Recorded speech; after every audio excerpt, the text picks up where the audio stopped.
Sejam todos bem-vindos a mais um Clube do Eco.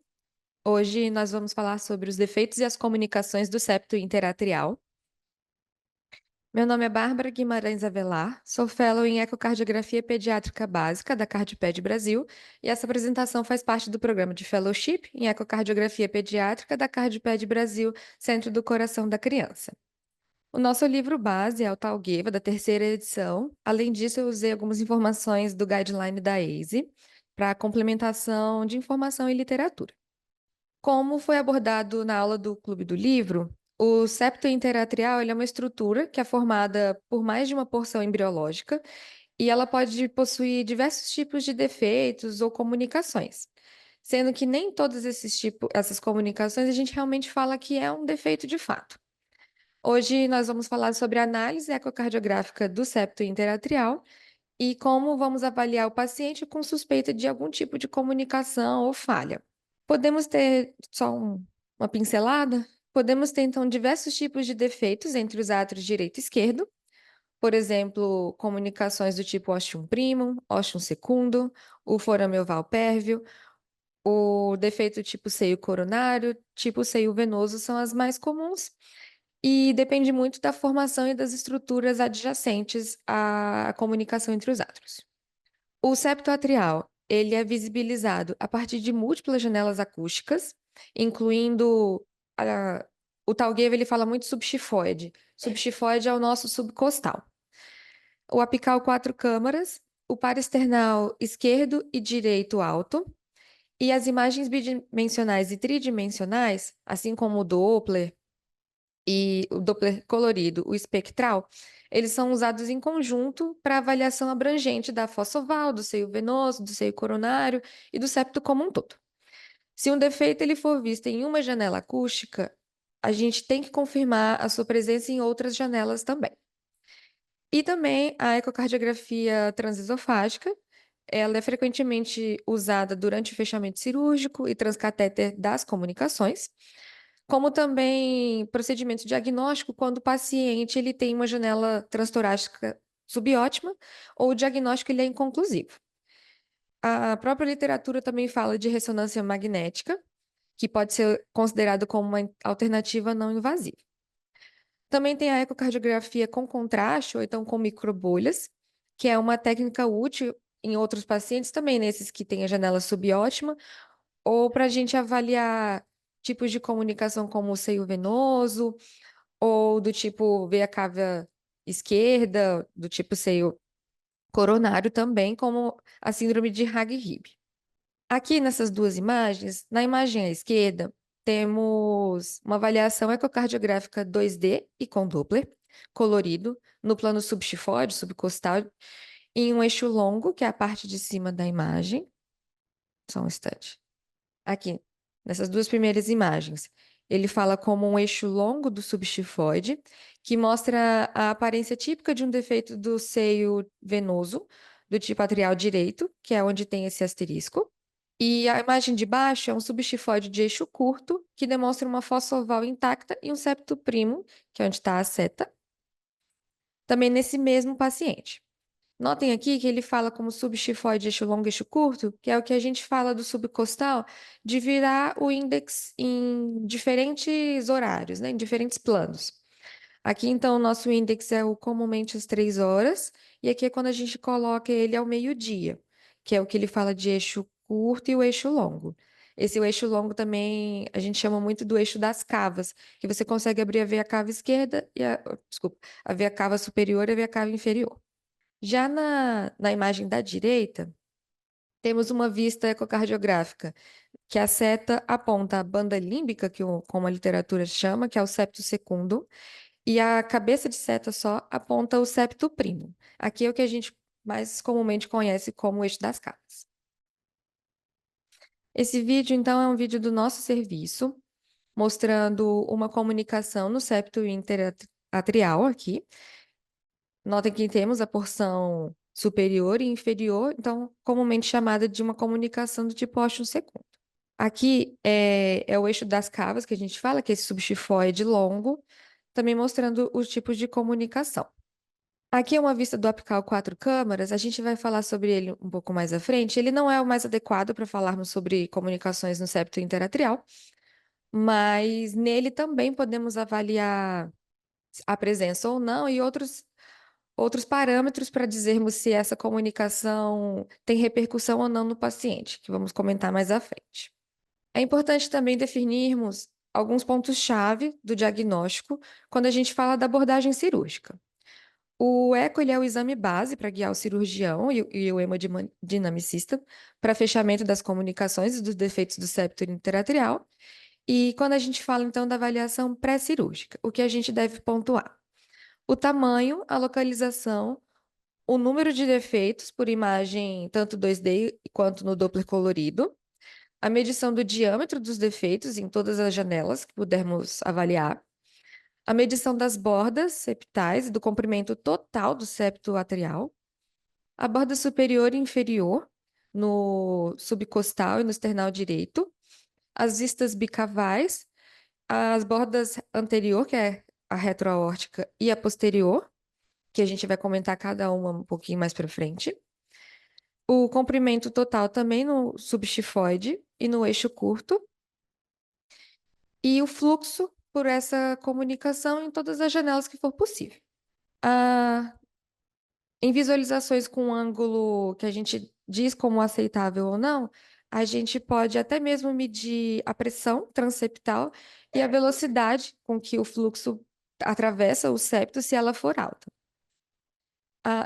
Também importante a gente avaliar o retorno venoso pulmonar, incluindo na janela parasternal alta direita, tanto no eixo longo quanto curto, para descartarmos as conexões acessórias, como conexão anômala parcial ou total das veias pulmonares, ou então excluir algum outros tipos de drenagem anômala das veias.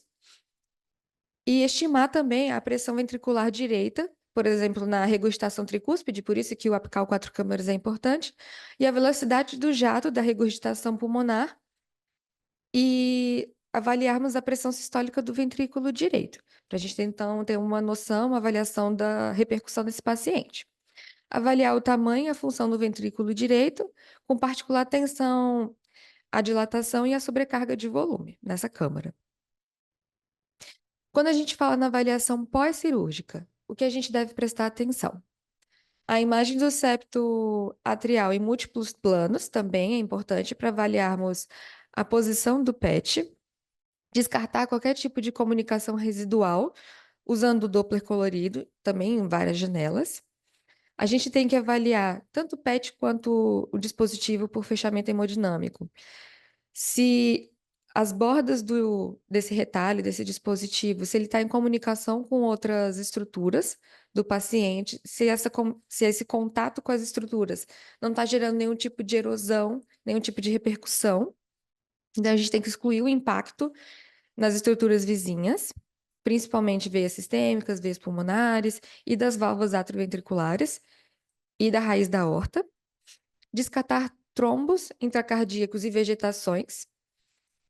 E além disso, a gente estima novamente a pressão no ventrículo direito, usando a regurgitação tricúspide, a velocidade de jato, tamanho e função das cavidades direitas. A comunicação tipo ósseo secundo. Analisando, então, a gente vai tentar separar cada tipo de defeito e comunicação. A formação das imagens nas comunicações do tipo ósseo secundo e os forames ovais, ela se inicia na janela acústica subxifóide, subcostal, que ela vai ser ideal para avaliação da fossa oval e do septo interatrial, porque normalmente o septo ele fica orientado de uma forma ecorreflexiva a partir da posição.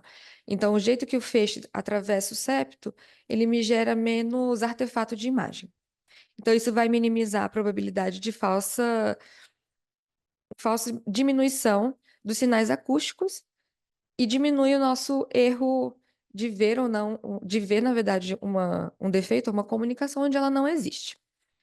A imagem ela é realizada, além do eixo subcostal, no eixo longo, que é o eixo das cavas, do subxifoide, e a literatura diz que a varredura do septo, ou seja, esse in-between das janelas, também é muito importante para a gente avaliar o septo como um todo, já que é uma estrutura 3D. A comunicação ossicunda, ela é vista como um defeito que pode ser dentro da fossa oval ou então fora dela, e a gente pode confirmar também com o Doppler colorido. Nessas duas imagens, a gente tem uma comunicação do tipo osso-secundo. Na imagem de cima, na janela subxifoide, eixo curto, e na de baixo, no eixo longo. A seta, ela aponta, então, a comunicação em si, na imagem de cima, e na imagem de baixo, ela mostra um pedaço do septo mesmo, então a parte de baixo que vai ser a comunicação do tipo osso-secundo, onde tem um asterisco. Esse vídeo, então, é um vídeo do nosso serviço. Ele mostra, na verdade, um forame oval pérvio, o que nos ajuda a diferenciar também uma comunicação do tipo osso-secundo do forame oval. Além da descontinuidade do septo interatrial, para dizermos que é uma comunicação tipo osso-secundo, o fluxo também, como ele se apresenta ao Doppler, é importante. Quando esse fluxo ele é mais paralelo ao septo, a gente tende a diagnosticar como um forame oval pérvio. Se ele se apresenta de forma mais perpendicular, aí sim a gente tende a avaliar como uma comunicação tipo osso-secundo. A janela apical, como a gente comentou, ela não é ideal para avaliação desse tipo de comunicação, mas a gente usa para avaliar outros tipos de repercussão no paciente, como a dilatação das câmaras, a regurgitação tricúspide, entre outras. E ela é muito útil quando a gente quer fazer eco com microbolhas ou então com contraste para a gente ver a passagem da, dessa substância que a gente está colocando no paciente de uma cavidade para outra. Já a janela parasternal, ela é útil especialmente no parasternal esquerdo curto, para a imagem do septo atrial. Aqui, por exemplo, que é como a gente vê nessa imagem. Essa janela, muitas vezes, ela vai fornecer imagens mais adequadas do septo, principalmente em pacientes com janelas subcostais subótimas. Ela também é útil para medirmos o diâmetro anteroposterior do defeito, para avaliarmos o tamanho de prótese. E a presença ou ausência do volume ventricular direito e das cargas pressóricas também é avaliada a partir da visualização nessa janela. A gente também pode avaliar tanto o fosso oval quanto o seio venoso superior, por conta da perpendicularidade do feixe em relação ao transdutor, em relação ao septo, e colocar isso na literatura. O paciente na posição de decúbito lateral direito pode facilitar a obtenção na imagem nesse tipo de janela. Aqui, então, é um defeito do septo atrial secundo na visualização do parasternal eixo curto, uma imagem do 2D, onde tem um asterisco, onde tem realmente o defeito do tipo Wash secundo. Já a comunicação do tipo seio venoso, ela é melhor visualizada também no eixo subxifoide curto e nas vistas parasternais direita alta, com uma comunicação entre o canto superior direito do átrio esquerdo, na localização habitual da veia pulmonar superior direita e da veia cava superior logo acima da sua junção do átrio direito. Na imagem, é bem onde está o asterisco. O mapeamento de fluxo Doppler, ele mostra o fluxo do átrio esquerdo através da veia cava superior para o átrio direito, e muitas vezes ele confirma uma natureza mais pulsátil do fluxo da artéria pulmonar direita. Aqui nessa imagem, então, temos como se o eixo subcostal no eixo longo. Aqui no Doppler, a gente vê a passagem do átrio esquerdo para o átrio direito do fluxo, e essa falha na comunicação, essa falha com a comunicação da veia cava superior direita, da artéria pulmonar direita e do átrio direito. Ou a literatura coloca esse tipo de comunicação não como um defeito do septo interatrial, porque na verdade é uma estrutura que ultrapassa o septo interatrial, na verdade. É mais uma falha de septação entre a veia cava superior e a artéria pulmonar direita. Mas a gente coloca aqui na aula como estudo porque a avaliação ecocardiográfica é muito semelhante. Nessa imagem, a visualização do eixo longo subxifoide, que é o eixo das cavas, a ponta da seta aponta para a fossa oval, que ela é coberta pelo septum primo, e também temos apontado a banda límbica superior da fossa oval. Então, aqui na cabeça de seta, aqui então temos que a fossa oval e a banda límbica, elas são totais, elas não apresentam nenhum tipo de comunicação. O que falha mesmo é a septação superior, que é onde tem um asterisco. Aqui uma imagem do nosso serviço, mostrando esse tipo de comunicação seio-venoso. Então, aqui em cima nós podemos ver a passagem do fluxo do átrio esquerdo para o átrio direito através do Doppler, esse fluxo em vermelho, que ele é mais pulsátil, em grande volume. E aqui é uma visão para externar superior direita, então, como a gente comentou, né, a gente precisa ver em mais de um tipo de janela.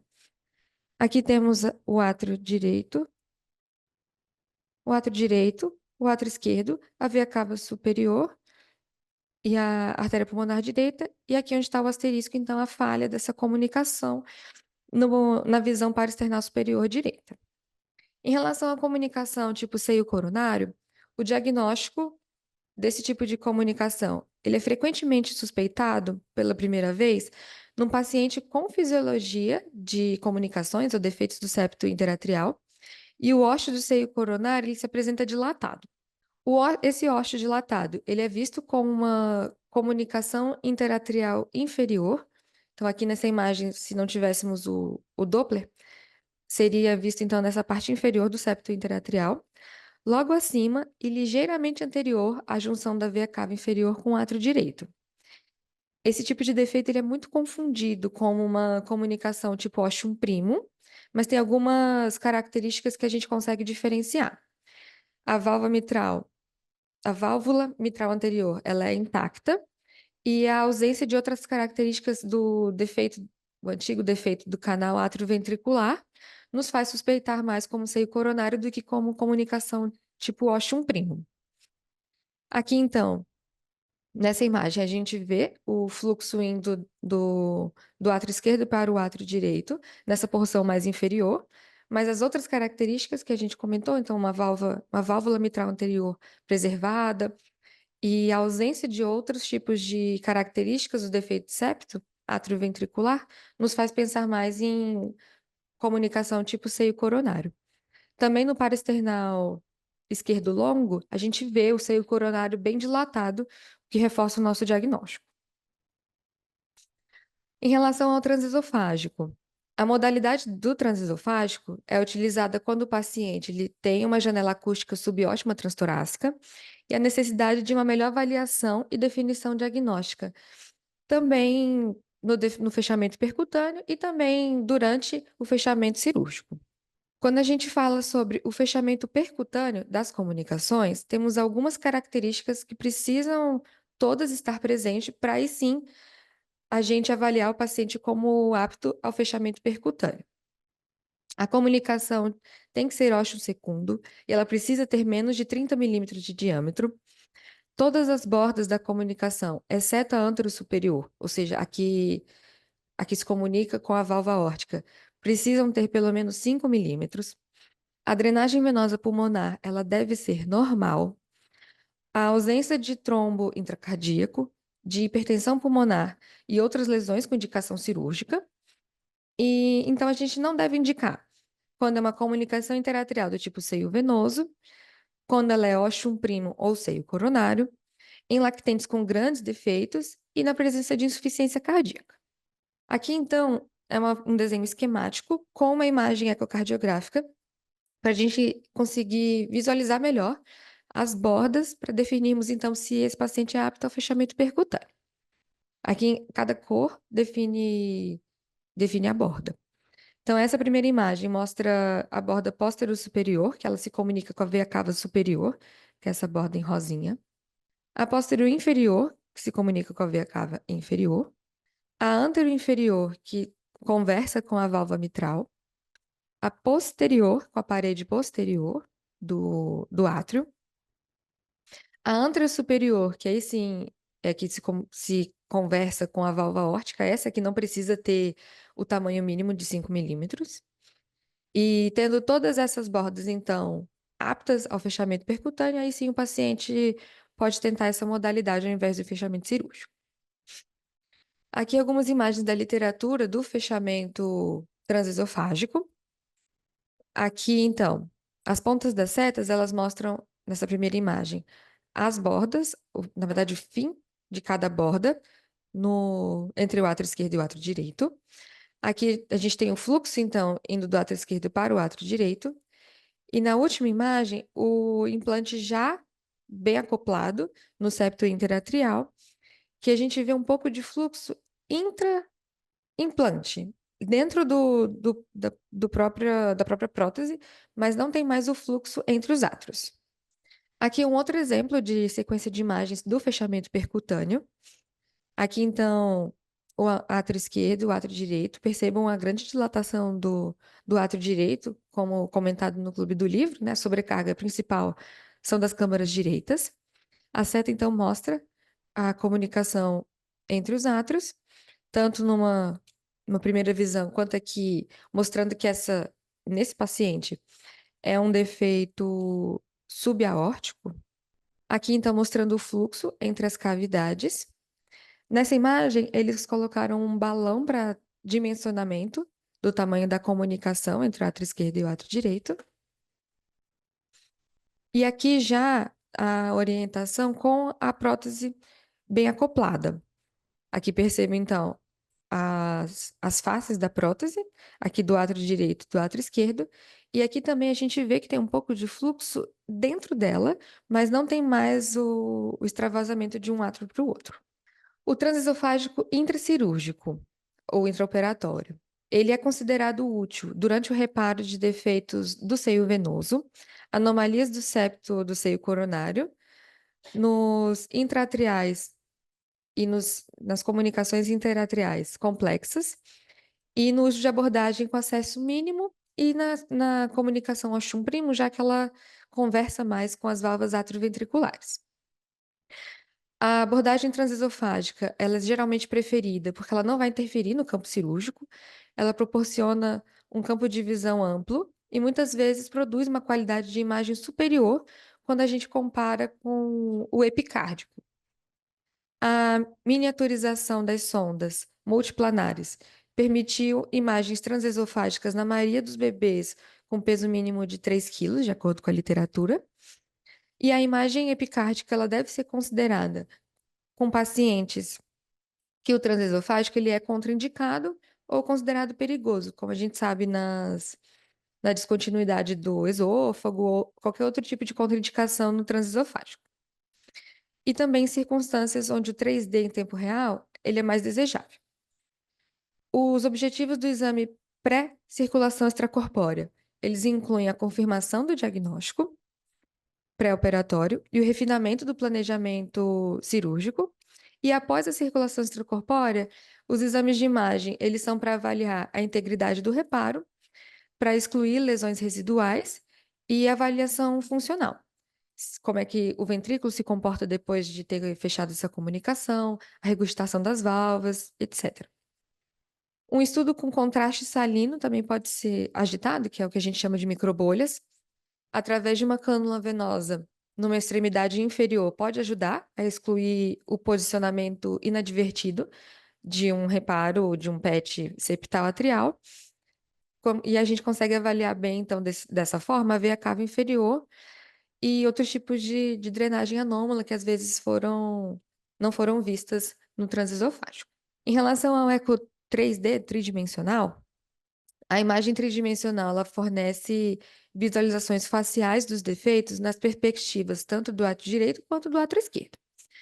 Essas visualizações, elas fornecem recursos aprimorados de percepção da profundidade da comunicação, a sua relação com as estruturas vizinhas e a dinamicidade do defeito em relação ao ciclo cardíaco. Embora para fazermos essa imagem tridimensional, a janela acústica precisa ser muito adequada, quando ela é possível, a informação que ela nos traz é muito superior ao paciente.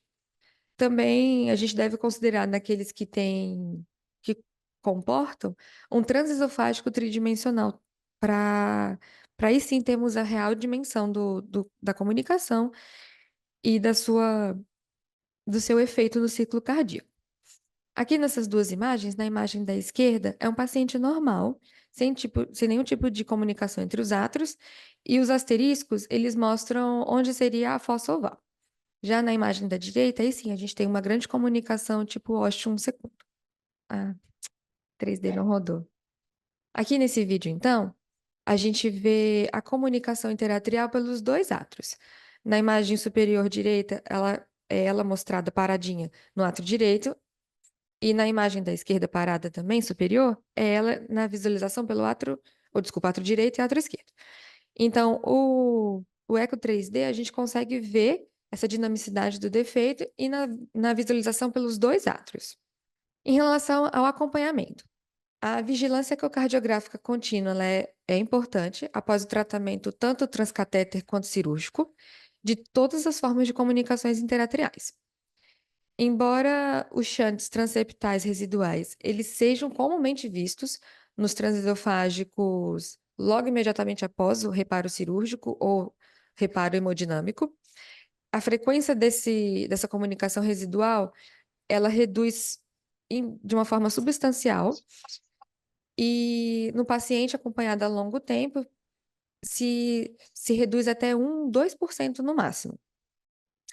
Um elemento chave na vigilância após o fechamento é o monitoramento dos dispositivos quanto às complicações cardíacas, como a gente comentou, que incluem a obstrução de estruturas vizinhas, as fraturas e alteração na configuração do dispositivo ou do PET, a migração tardia ou embolização, formações de trombo, reação inflamatória, que pode levar a um abscesso ou erosão, perfuração e ruptura das estruturas, e avaliarmos a performance cardíaca de dilatação, de melhor remodelamento desse paciente após o fechamento. Essas foram as referências utilizadas. Obrigada.